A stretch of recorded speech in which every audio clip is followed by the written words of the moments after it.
শীতকাল চলে এসছে, ফুলকপির পরোটা হবে না এটা ভাবা যায় না। তো ফুলকপির পরোটা, তার সঙ্গে মেথি, চটপটা মেথি, আলুর দম। তো কিভাবে বানাচ্ছি কথা না বলে দেখে নিন। প্রথমে একটা বড় বাটির মধ্যে পরিমাণ মতো ময়দা নিয়ে নিলাম, আর ওই ময়দার মধ্যে আমি স্বাদ মতো লবণ দিয়ে দেব, আর অল্প একটুখানি চিনি দিয়ে দেব, আর একটুখানি জোয়ান অল্প কিছুটা নিয়ে একটু হাতে একটু ঘষে দিয়ে দেব। তাহলে কি হয়, পরোটা ফুলকপি একটু গ্যাসই করে, তো সেজন্য একটু জোয়ান যদি দেওয়া যায় তাহলে কিন্তু এই গ্যাস অম্বল হবে না। আর 1 চামচ মতো সাদা তেল বা সয়াবিন অয়েল, তারপরে হাত দিয়ে মেখে একটু হালকা ময়ান করে নেব। খুব বেশি ময়ান করার দরকার নেই, একটু খাস্তা মতো, একটু মানে হ্যাঁ খাস্তা মতো হবে। তো তারপরে অল্প অল্প নর্মাল জল দিয়ে কিন্তু আমি একটা স্মুথ ডো বানিয়ে নেব। অল্প অল্প জল দেবো আর ডোটা বানিয়ে নেব। তো মোটামুটি দেখেই বুঝতেই পারছেন কেমন মতো আমি ডোটা বানাচ্ছি। তো মোটামুটি আমার কিন্তু মেখে নেওয়া হয়ে গেছে। তো এবার এটা কি করব, সাইডে রেখে দেব। সরিয়ে মাখা হয়ে গেছে, এবার সাইডে রেখে আমি ফুলকপির ফুলটা নিয়েছি। তো এভাবে আমি মাঝখানের ফুল নিয়েছি, এটা গ্রেটারের সাহায্যে এইভাবে গ্রেট করে নেব। তো পুরো ফুলটাই মোটামুটি আমি মাঝখানের ফুলটাই নিয়েছি। তো গ্রেট করা হয়ে গেছে। এবার ওর সঙ্গে নিয়ে নেব পেঁয়াজ কুচি, কাঁচা লঙ্কা কুচি, আদা রসুন বাটা আর ধনে পাতা। এবার বানাতে বানাতে দেখাচ্ছি। কড়াই বসিয়ে কড়াইয়ের মধ্যে আমি সর্ষের তেল গরম করতে বসিয়েছি, আর ওর মধ্যে একটুখানি 5 ফোড়ন দিয়ে দিলাম। ফোড়ন থেকে গন্ধ আসলে ওর মধ্যে পেঁয়াজ কুচি দিয়ে দিচ্ছি আর কাঁচা লঙ্কা কুচি। তারপরে একটু ভেজে নেব। ভাজা হয়ে গেলে ওর মধ্যে আদা আর রসুনের পেস্ট 1 চামচ মতো দিয়ে দিলাম। তারপরে একটু ভেজে নিলাম। তারপরে ওর মধ্যে হলুদ গুঁড়ো, লঙ্কার গুঁড়ো অল্প অল্প 1/2 চামচের কম কম করে দিলাম, জিরে গুঁড়ো, ধনে গুঁড়ো সব 1/2 চামচ মতো করে দিয়ে দিলাম। তো তারপরে একটু মশলাটা ভালো করে মিশিয়ে নেব। এরপরে গ্রেট করা ফুলকপিটা ওর মধ্যে দিয়ে দেব, দিয়ে একটুখানি মিশিয়ে নেব। তো মিশিয়ে নেওয়া হয়ে গেলে আমি কি করব, ওর মধ্যে লবণ দিয়ে দেব। লবণ দিয়ে আবারও ভালো করে মিশিয়ে নেব। মিশিয়ে নেওয়া হয়ে গেছে। এবার অল্প একটুখানি মতো জল দেব, সামান্য জল। তাহলে কী হয়, ফুলকপিটা খুব সহজেই কিন্তু সিদ্ধ হয়ে আসবে। তারপরে মিশিয়ে নিলাম। এরপরে ঢাকা দিয়ে আমি 2 মিনিট মতো মিডিয়াম ফ্লেমে রান্না করব। তো 2 মিনিট পরে আমি খুলে দেখাচ্ছি। দেখুন মোটামুটি জলটা কিন্তু অনেকটা শুকিয়ে গিয়েছে। তো এবার আমি একটু মিশিয়ে নিলাম। এরপরে ওর মধ্যে দেব কুচিয়ে রাখা ধনেপাতা, ফ্রেশ ধনেপাতা কিন্তু দিয়ে দিলাম। তো তারপরে শীতকালে সব কিছুই পাওয়া যায়। তো একটু চিনি দেব পুরের টেস্টটা আরও বাড়িয়ে নেওয়ার জন্য। একটু হালকা মিষ্টি মিষ্টি লাগবে, ভালোই লাগবে। আর একটুখানি গরম মশলা গুঁড়ো, ব্যাস।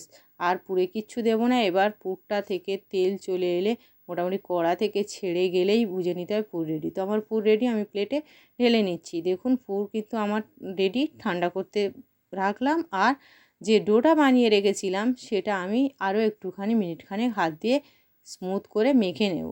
তারপরে ওর থেকে ছোটো ছোটো লেচি কেটে নেব। তো এখানে আমার 5টা লেচি কেটেছি। তো এর মধ্যে একটা নিয়ে আমি এরকম বাটির শেপে গড়ে নিলাম।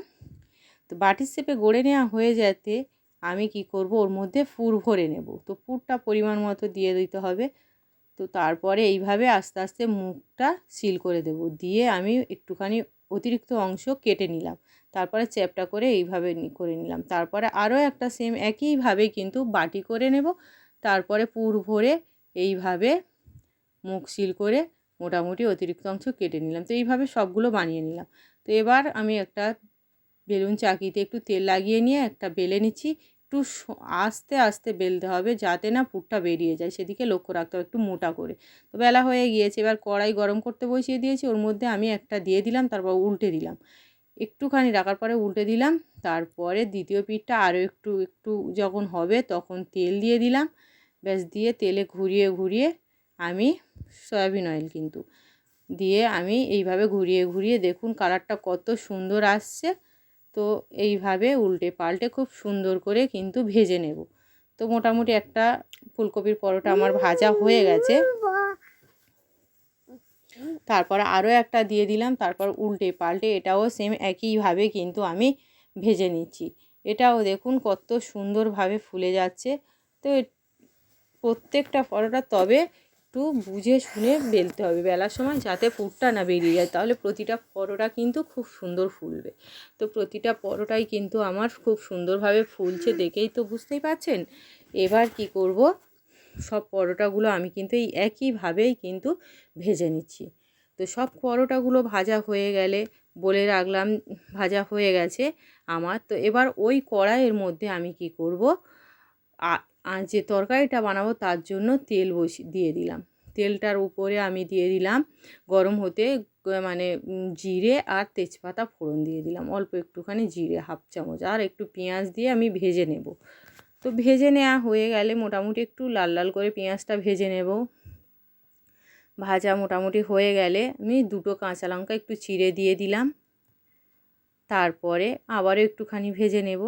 তো এবার একটু 1 চামচ মতো আদা রসুন পেস্ট দিয়ে দেব বাটা। তারপরে আমি একটু মানে মিশিয়ে নেব পেঁয়াজের সঙ্গে। তারপরে আমি ছোট ছোট টুকরো করে নিয়েছি আলু, আর একটু লবণ দিয়ে দিলাম। আলুটা আর ধুয়ে পরিষ্কার করে নিয়েছিলাম, তো সেটা আমি কিন্তু দিয়ে দিলাম। তারপর মিশিয়ে আমি মিনিট 2 মতো মিডিয়াম টু লো আঁচে ভেজে নিলাম। তারপর ওর মধ্যে হলুদ গুঁড়ো, লঙ্কার গুঁড়ো, জিরে গুঁড়ো আর ধনের গুঁড়ো অল্প অল্প 1/2 চামচ করে দিলাম। আর আমি এখানে 2টো আলু নিয়েছি, আর অল্প একটু জল দিয়ে কিন্তু আমি আলুটা কষিয়ে নেব। তো অল্প জল দিয়ে কষিয়ে নিলাম। এবারে একটা টমেটো কুচি দিলাম, তারপরে আবারও ওর মধ্যে মিশিয়ে নিলাম। তারপরে একটু ঢাকা বন্ধ করে জল মোটামুটি শুকিয়ে আসতে আর একটু পরিমাণ মতো জল দিয়ে দিলাম। দিয়ে আমি পরিমাণ মতো ওতে লবণ দিয়ে দিলাম। তারপর ঢাকা দিয়ে আমি আলু কষাটা বানিয়ে নিতে থাকবো। একটুখানি নামানোর আগে কসুরি মেথি দিয়ে দেবো, যেহেতু চটপটা মেথি আলু কষা, তো সেই জন্য একটু ঢাকা বন্ধ করে দেখুন এরকম একটু চটপটা মতো একটু এইরকম হবে যখন, তখনই কিন্তু আমি নামিয়ে প্লেটে ফুলকপির পরোটার সঙ্গে সার্ভ করে দেব। আর সঙ্গে পেঁয়াজের রিং পিস এরকম হলে ব্যাস আর কিছু লাগে না, খুব সুন্দর লাগে। আর রাতের যদি এরকম একটা রেসিপি সামনে থাকে তো ব্যাস আর কিছুর দরকার হয় না, খুব সুন্দর খেতে লাগে। দেখেই বুঝতে পারছেন দেখতে কতটা সুন্দর, খেতেও কিন্তু দুর্দান্ত। তো অবশ্যই পারলে এরকমভাবে একবার ফুলকপির পরোটা আর এই চটপটা আলু মেথি দম একবার বানিয়ে নিতে পারেন। এইভাবে খেতে কিন্তু দুর্দান্ত লাগে। আর আমার এই ভিডিওটা যদি ভালো লাগে তাহলে অবশ্যই করে আমার চ্যানেলকে লাইক কমেন্ট শেয়ার ও সাবস্ক্রাইব করে পাশে থাকা বেল আইকন প্রেস করে দেবেন, যাতে আমি পরবর্তী ভিডিও দেওয়ার সঙ্গে সঙ্গে আপনারা প্রথমেই দেখতে পান। সবাই ভালো থাকবেন, সুস্থ থাকবেন, ধন্যবাদ। আর আর পরোটাটা আমি একটু কেটে দেখাচ্ছি, তাহলেই বুঝতেই পারবেন জিনিসটা কতটা সুন্দর হয়েছে। কাছে থেকেও আমি দেখালাম, কিন্তু আমি একটা কেটে দেখাচ্ছি ভেতরে পুরটা কত সুন্দরভাবে মানে এই পুরো চারিদিক পুরো পরোটাটাই ছড়িয়ে গিয়েছে, কত সুন্দর হয়েছে দেখুন। আর আমি একটু খেয়ে আজকে দেখাচ্ছি, তবে হয়তো আপনারা এটা দেখতেই পাবেন না। তো আমি খেয়ে একটু বলছি, খেতে কিন্তু অসাধারণ হয়েছে। তো অবশ্যই পারলে আপনারা এইভাবে একবার কিন্তু ফুলকপির পরোটা আর এরকম চটপটা আলুর দম বানিয়ে দেখতে পারেন। তো ভিডিওটা আজকে এখানে শেষ করলাম।